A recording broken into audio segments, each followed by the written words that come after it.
ما تيجي اوريك ازاي قدرت اعمل كاميرا بتصور 360 درجة وبتطلع الصورة لايف على الموبايل او التابلت من غير نت بالمكونات البسيطة دي. لا وكمان بتحكم فيها عن طريق دراع البلاي ستيشن زي ما انت شايف كده.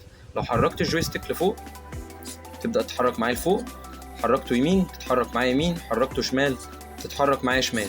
بس كده؟ لا مش بس كده. لو انا جيت دوست على الزرار ده بعد كده دوست مثلث، اقدر احرك الكاميرا بالجيروسكوب حسب حركة ايدي من غير ما ادوس على اي زرار زي ما انت شايف كده. بص، من غير ما ادوس على اي زرار زي ما انت شايف كده. بص بتحرك ازاي من غير ما ادوس على اي حاجه. انا ماسك الدراع اهو، ما دوستش على اي حاجه خالص. شايف؟ بس كده. ما تنساش بقى لو عجبك الفيديو وعايز تعرف الطريقه اتعملت ازاي تعمل لايك وتكتب لي كومنت حلو، وطبعا تشترك في القناه يعني تعمل سبسكرايب، وانتظرني بقى في الفيديو الجاي بتاع الشرح. سلام.